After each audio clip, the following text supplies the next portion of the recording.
So Tess is asking me to share how I found my one true love.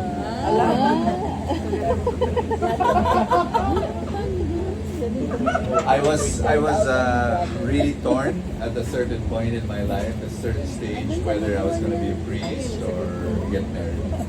And it took 10 years of discernment because I really saw myself doing both. You know, I wanted to be a priest, I wanted to be a missionary, but at the same time, I saw myself also married, so it was torn. But then finally, I took a retreat, and I really felt God telling me, you choose. And that was shocking for me. I wanted God to tell me, Bo, go here. Bo, do that. You know, and I would only say yes. But it was so shocking that in that 7-day retreat, the message I received was, God telling me, you choose. Both are in my will. That's like, whoa, my will is big enough to accommodate both. And what God was telling me was, when it comes to choices between good and bad, there is a narrow road. And that's in the Bible, right?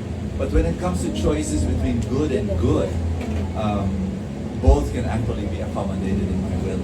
And then what I realized was I think God wanted me to choose, because if I hear a voice telling me do this and I do it and then I mess up, I'll blame him.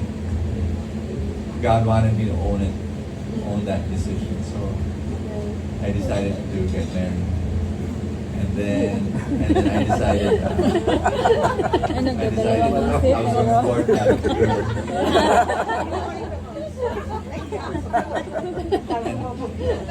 And then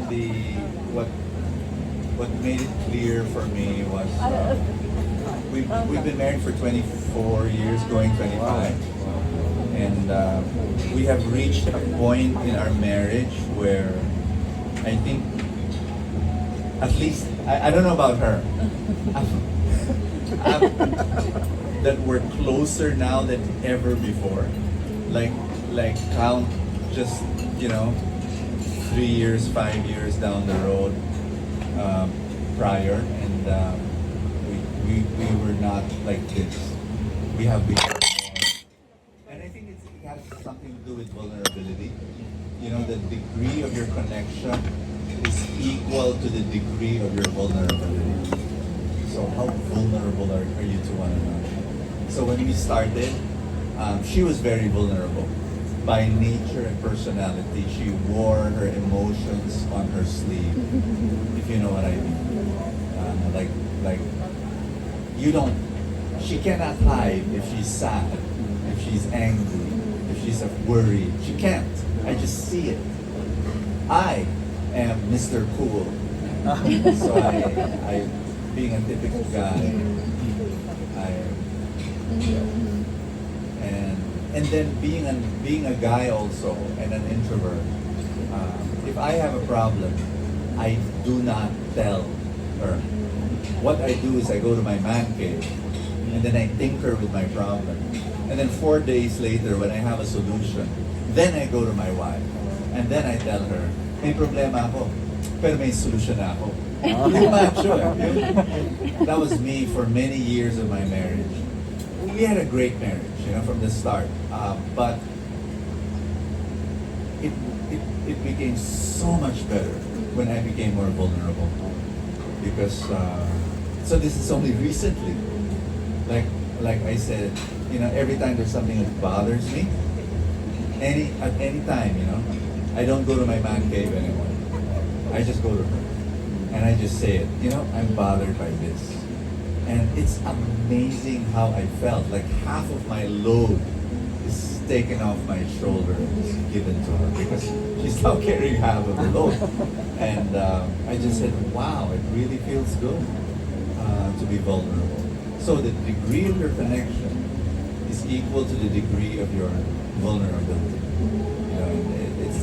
I think for a man, it's more difficult to be vulnerable. But I've met women who don't want to be vulnerable also because they've been hurt in the past, because of previous experiences and traumas, they always have a shell around their heart, and but there. So just I don't know if that will help you navigate this season of your life. On the spot ko.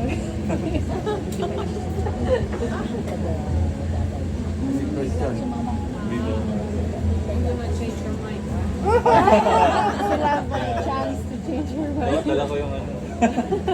Now, Q&A. That makes the wife the better. Ah, yeah, because Yeah, but is it true that one of the major problems of marriage is money, no? One of the major problems in marriage is money. How do you see that? Yes, it is. It really is. It's the number one cause of marital fights. It's the number two cause of marital separation. The first is unfaithfulness, and then, but it's the number one cause of marital fights, money. And I always recommend for couples who are about to get married to really get a good financial book, Yeah. and discuss together chapter by chapter, and then attend the financial seminar together. You need to agree before you enter into marriage specific stewardship principles. You just have to agree together, like who's going to handle the money. Yeah. If your family needs money, emergency, what are you going to do about it? Kailangan advanced yung mga agreements, and like things like that. That will really, really help a lot. When she has a baby, will she continue to work? Things like that. How much generosity will you give to the church? Will you give to the poor? Yeah. And will you operate on a budget? Will you give him an allowance? Can he have his me time and spend for it? Can he stuff like that?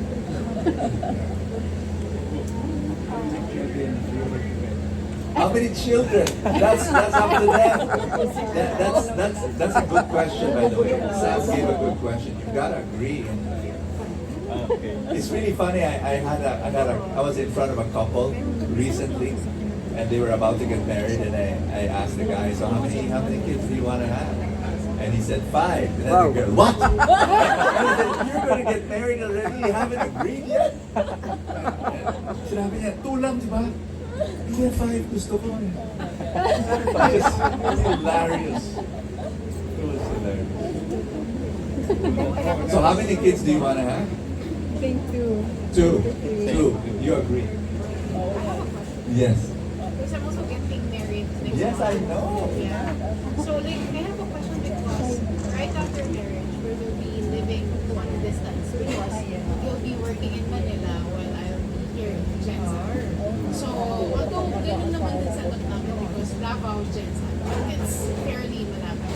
But this time it's gonna be working in Manila, whereas me also doing business, and we're both businessmen. So what are we our best, how are we going to navigate the newly married life stage at a distance? Yeah. First thing, Val, you get married together because you want to be physically together. Yeah. That's the first principle. So if ever there's going to be an LDR, it should only be a season. It cannot be a permanent condition. So there has to be, when you enter into marriage, there's already a plan. Okay, we're not going to be like this, for a long time. So you have to agree together. What are the steps that we need to take so that we will be living in one house? And when will that be? What will be a good deadline? And then we can work on it and pray for it because you really get married because you want to be together. Yes. Yeah. So, but I understand there are certain couples, you before they reach that stage, they have to do certain things, you know, set up a business, earn the money, all of that. So that's fine. So that's number one for me. And then number two, during that LDR season, what you need to do is create a pattern of communication, daily, weekly, you know, and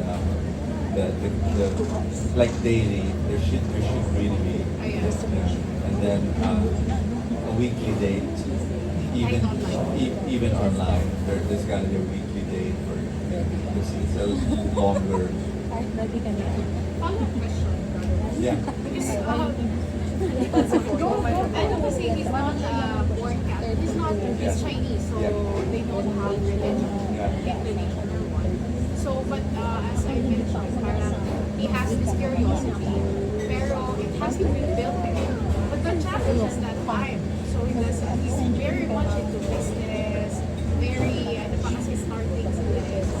How are we going to, like me as a Catholic, and I have a faith, so how can I influence him without having him na parang pushing him or parang too much, you really, what's the best for him?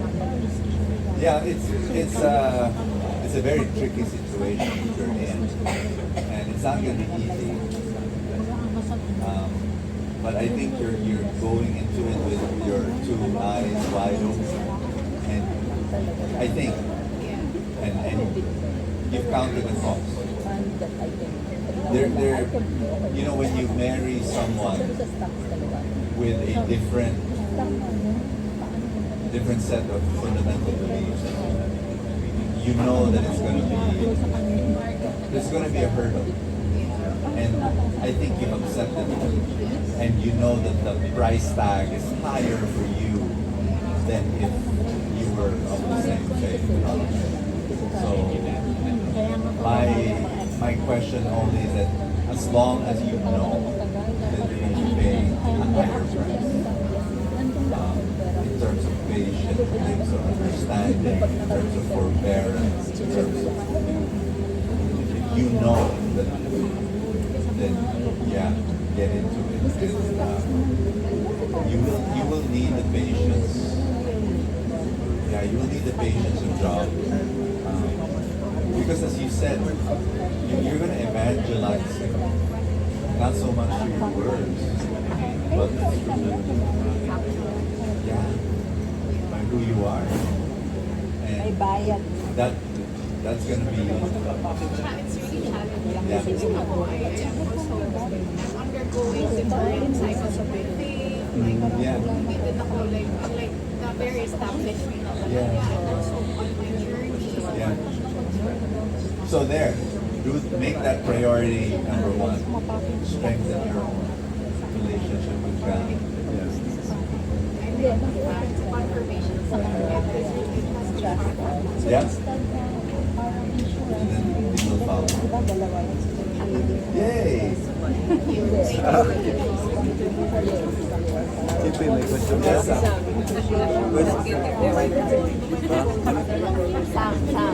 Sam eh. Yes, para marinig na. Marinig. Microphone, please. Yung mother-in-law gusto mo tira sa bahay nila.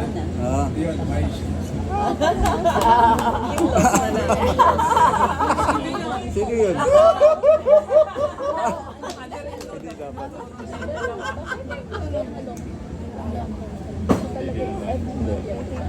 Yeah. No, ano lang yan, fiction, it's not you, but it's a fictional question. Theoretical question.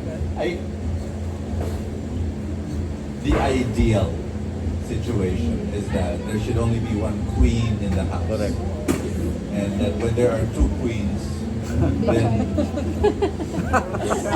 there's gonna be a chess game Correct.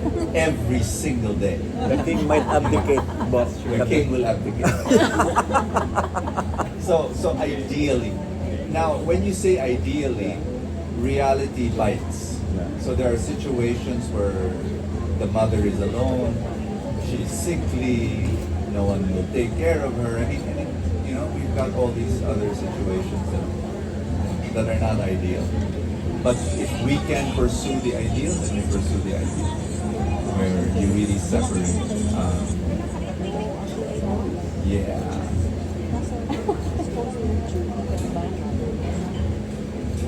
Thank you guys. Thank you so much. Good night. Good night. It was fun. May question ba? Siyempre. Gabi na. Gabi na, matutulog na sila.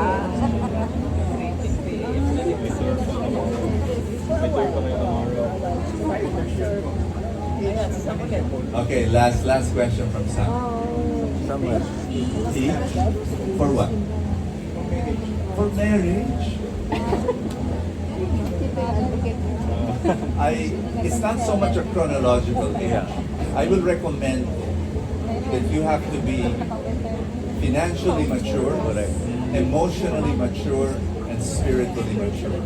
If you have those three, then you're good to go. And you could be 22, you could be 32, it really doesn't matter Yeah. as long as you have those three things.